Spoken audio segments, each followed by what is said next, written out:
The impacts of this was the historic flooding, of course, that we saw on Tuesday.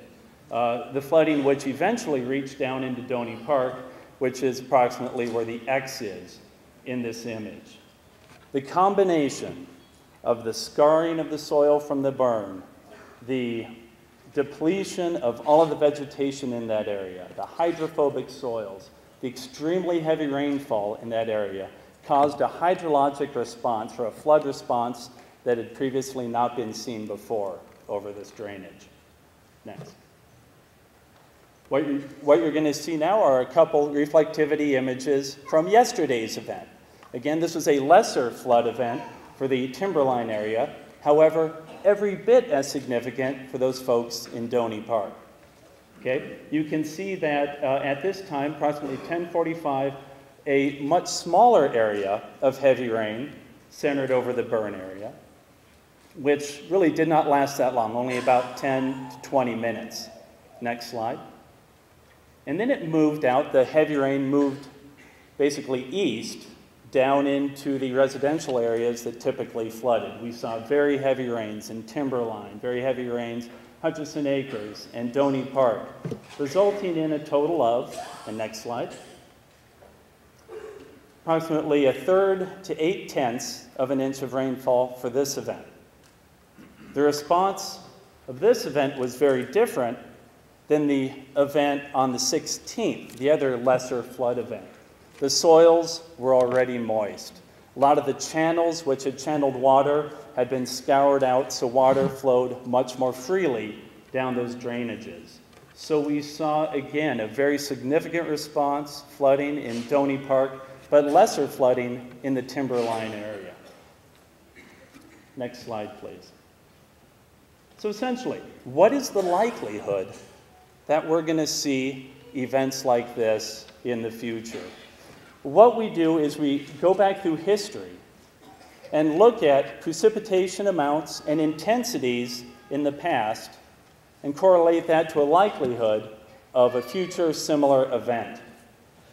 For the July 16th and the event yesterday, July 22nd, those are events which are relatively common. We are likely to see a storm of that magnitude again before the summer is over.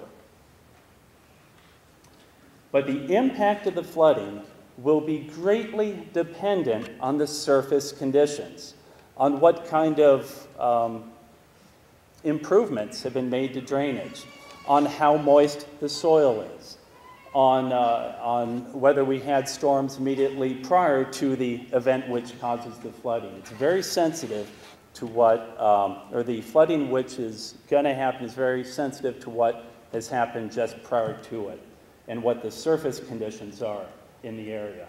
However, the July 20th event, the big major flood event, the historic event, was actually a very rare event over the flood area. We expect a storm of this magnitude to occur approximately once every 10 to 25 years on a small scale. That is, on the scale of the subbasins which caused the flooding, for instance, in Timberline. On a scale over the entire burn area, to repeat what happened last Tuesday again would be an event which would be of a frequency of once every 20, once every 50 years at least. These kind of calculations are difficult to make, but it was, in a nutshell, a very rare event. Next slide. What are we expecting the remainder of our thunderstorm season? Well, we average about 7 inches of rain, 7 to 8 inches of rain during a typical monsoon. Last year was a lot less, okay, about half that. This year it looks like we're on track, and the conditions are such that we're expecting a normal monsoon. Okay, over most of the area, we've racked up somewhere between 2 and 3 inches of rain. We expect by the end of the season for us to be around the average of 7 to 8 inches.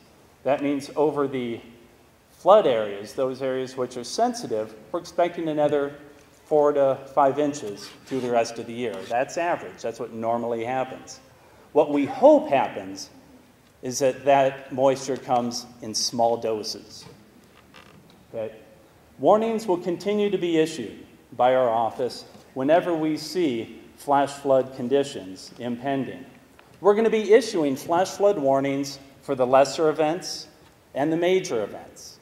Okay? You're going to receive a warning for both because channels change and it's unclear just how an individual event is going to respond, or the flood will respond individually depending on how much rain comes out. I have to say that the fastest way to get the warnings is to get a NOAA weather radio.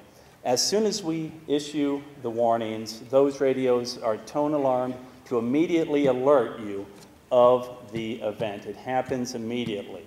But of course, there's many other venues that will be warning you of another impending event. And I'm sure that'll be talked about later on during the other presentations. And I believe that is all I have. Thank you very much.